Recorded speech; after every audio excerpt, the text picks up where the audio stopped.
बाबा, आज येताना बासुंदी घेऊन या ना.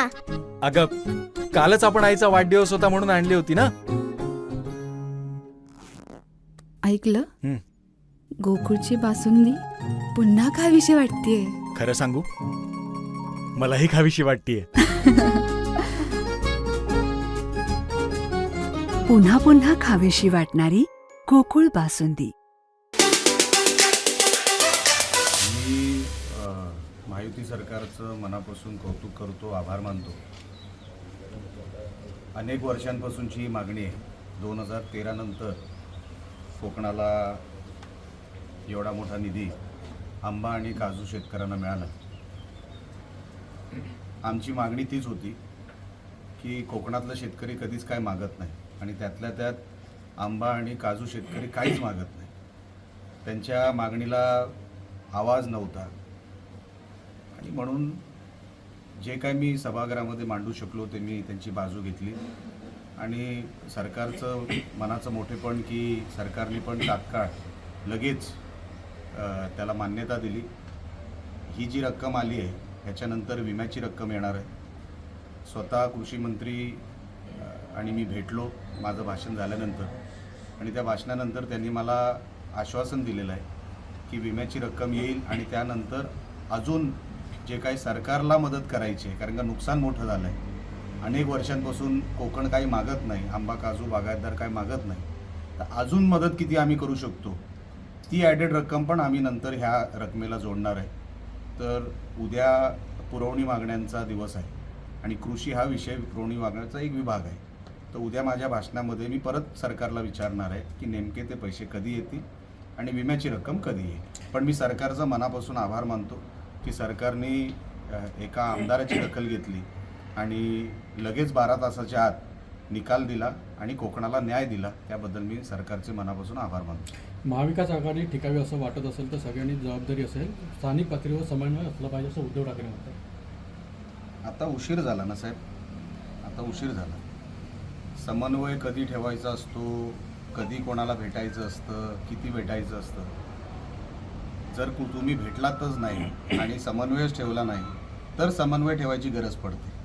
जर अगोदर समन्वय ठेवला असता, स्वतःचा पक्ष टिकवला असता. आता काँग्रेसलाच असं वाटायला लागलं आहे की आम्हाला आता उभाटाची गरज नाही, म्हणून आता असं वाटतंय उद्धव साहेबांना की आता समन्वय ठेवला पाहिजे, कारण का आता पक्ष झाला आहे त्यांचा 0 आणि आता काँग्रेस ठरवणार त्यांना राहायचं आहे की नाही उद्धव साहेबांबरोबर. अशी परिस्थिती वाईट वाटतं, पण ती वस्तुस्थिती आहे. उद्धव साहेबांवर हे दिवस आले कारण का अगोदर समन्वय आणि अगोदर आपली ताकद टिकून ठेवली असती तर नंतर सांगायची गरज पडत नाही की समन्वय आता ठेवला पाहिजे. इमान राखाव कोण म्हणतोय, बैमानी म्हणतोय. ज्याने सेनेसोबत बैमानी केली ते देवेंद्र फडणवीसोबत सुद्धा बैमानी करत असं उद्धव ठाकरे म्हणतात. आता उद्धव साहेबांचं काय झालं आहे की ते आता बोलत राहणार काही ना काहीतरी. आता त्यांना ते सहन होत नाही आहे, तोल जात चालला आहे आणि कोणाचंही मानसिक संतुलन बिघडणारच ना एवढं सगळं नुकसान झाल्यानंतर. पण मी काय एवढा मोठा माणूस नाही, पण मला असं वाटतं की दुसऱ्यांवर टीका करण्यापेक्षा त्यांनी आता स्वतःवर आत्मपरीक्षण करावं. पक्षाला कसं वेग देता येईल, कसं मोठं करता येईल, त्यांनी इंटरनल आता एकमेकांशी बोललं पाहिजे. बघा, लोक त्यांच्याकडून फुटत आहेत, ते फुटून कोणाकडे चाललेत ते महत्त्वाचं नाही, तुमच्याकडून का फुटत आहेत त्याचं कधी आत्मपरीक्षण आपण करणार आहात की नाही, की नुसतं दुसऱ्यांवर टीका करणार आहात. संजय राऊतांसारखा माणूस तुमच्याकडे आहे, त्या माणसामुळे झालेलं नुकसान आणि इतर सगळ्या गोष्टींमुळे झालेलं नुकसान आपण कधीतरी त्या विषयावर चर्चा करणार आहेत की नाही इंटरनल पक्षामध्ये, की नेहमी दुसऱ्यांवर टीका करणार. अहो, दुसऱ्यांची चूक काय? तुम्ही उद्या माझ्याकडे आलात, माझ्या पक्षामध्ये आलात, माझी काय चूक? तुम्हाला तिकडे योग्य वाटत नसेल म्हणून तुम्ही माझ्याकडे आलात ना. तर तसं वातावरण तुम्ही का तयार केलं नाही तुमच्या पक्षामध्ये? आणि जर हे तयार होत नाही, तुम्ही रोज उठून टीका करणार, हे काय बरोबर नाही. हे कधीतरी थांबलं पाहिजे आणि त्यांनी स्वतःहून उद्धव साहेबांनी आत्मपरीक्षण केलं पाहिजे. उद्धव ठाकरेंनंतर आता संजय दिना पाटलांच्या मतदारसंघामध्ये राज ठाकरे सुद्धा आता फिरणार आहेत. राजसाहेब त्या मतदारसंघामध्ये सोडून द्या, मुंबईभर फिरले. महानगरपालिकेला किती आले, किती निवडून आले माहिती काढा. मनसेचे किती आले. मी काय सांगणार नाही, मी राजसाहेबांचा आदर करणारा व्यक्ती आहे, मी त्यांना खूप मानतो. पण राजसाहेबांनी आता फिरून काही उपयोग होणार नाही. BMCच्या निकालामध्ये प्रत्येक पक्षाला आपलं स्थान कळलेलं आहे, तसं मनसेलाही कळलेलं आहे. म्हणून आता फिरून काय उपयोग नाही.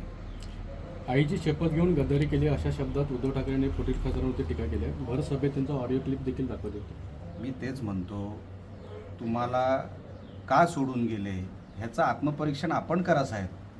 दुसऱ्यांवर ढकलू नका, हे दुसऱ्यांची चूक नाही. शाळेमध्ये जेव्हा एक विद्यार्थी नापास होतो तर कोणावर ढकलतो? दुसऱ्यावर की टीचरवर की प्रिन्सिपलवर? अहो, तुम्ही नापास झालेला आहात, त्याची चूक कोणाची आहे हे आपण आपल्या आतमध्ये बघितलं पाहिजे. आपण कोण आहोत, आपण काय चुकलेलो आहोत. मला असं वाटतंय उद्धव साहेबांचं जे काही मी हल्ली ऐकतोय त्यांना त्यांच्या चुका दिसत नाही, त्यांना दुसऱ्यांच्या चुका दिसतात. आता नापास उभाटा झालेली आहे, त्याचा जबाबदार हा दुसरा कसा होतो हे आजपर्यंत गणित मला कळलेलं नाही. राहुल गांधी सर म्हणतात नीट परीक्षा TAT परीक्षा पेपर फुटी संदर्भात भिवंडीतून तो पेपर फुटला, पेपर लीक नाही तर युवकांच्या भविष्याची चोरी झाली असं म्हणतात. तर देशाच्या शिक्षण व्यवस्थेला वसुली सिस्टीम बनवलं आहे राहुल गांधी. आरोप ते नेमके काय करतात एकदा बघायला लागेल. मी काय तुम्ही सांगताय म्हणून मी अजून राहुल गांधींचं स्टेटमेंट ऐकलेलं नाही, आणि नेमकं काय झालं आहे भिवंडीला ह्याचा पण मी एकदा हे करतो, डिटेल घेतो आणि मग आपल्याशी बोलतो. श्रीकांत शिंदेंना आणि 2 यांना खासदारांना मंत्रिपद मिळते केंद्रामध्ये. शुभेच्छाच आहेत. आणि सन्मान्य श्रीकांत भाऊने खासदार म्हणून जे काम केलं, जे डेलिगेशन ते वेगवेगळ्या देशांमध्ये घेऊन गेले, तिकडे जे देशाचं रिप्रेझेंटेशन केलं, मोदी साहेबांना आणि त्यांचे जे काही मध्ये बातम्या आल्या, अशी लोक मंत्रिमंडळामध्ये असल्यानंतर मोदी साहेबांच्या सरकारमध्ये फायदाच होईल. कारण काही रिझल्ट देणारी लोक आहेत, सतत जनतेमध्ये राहणारी लोक आहेत, जनतेच्या प्रश्नांवर लढणारी लोक आहेत. आणि स्वतः श्रीकांत भाऊ हे शिकलेले आहेत, त्यांचा इम्पॅक्ट हा मंत्रिमंडळामध्ये कॅबिनेटमध्ये हा 100% होणार आणि ते यशस्वी मंत्री म्हणून त्यांचा कार्यकाळ असेल ही माझ्या मनामध्ये खात्री आहे. सर, पाऊस नसल्यामुळे भात शेती संकटात आली आहे. अधिवेशनानंतर आपण दौरे करणार का, पाहणी दौरे? ते तर करणारच आहे. सातत्याने माझं आणि अधिकाऱ्यांचं बोलणं सुरू आहे. आत्ता पण 2 आठवडे अधिवेशन आता राहणार आहे, म्हणजे 2 आठवडे अजून आहे अधिवेशन. त्या काळामध्ये पण आपण काय सरकारकडे मागता येईल. उद्याच कृषी विभागावर चर्चा आहे, मी सगळी डिटेल घेतोय. जेवढ्या जोरात आपण आंबा काजू ह्या विषयावर भांडलो किंवा बोललो, तसंच भात शेतकऱ्यांसाठी पण आपण सरकारकडे मागणी करणार आहोत आणि अधिकाऱ्यांशी माझं बोलणं सुरू आहे. साहेब, एक व्हिडिओ व्हायरल होतोय राजेश्री सरकारचा, 40 लाखाची खंडणी मागितली. बघा, हल्ली व्हिडिओ खूप व्हायरल होतात. ते AI जनरेटेड आहे किंवा एडिटेड आहे हे अगोदर तपासलं पाहिजे. आता किती रोज व्हिडिओ येतात, तो उद्या कोणाचेही व्हिडिओ येत आहेत. हल्ली काय त्याला काय मान मर्यादा काय राहिलेलं नाही. म्हणून तो व्हिडिओ ऑथेंटिक आहे का नाही एकदा तपासावं लागेल.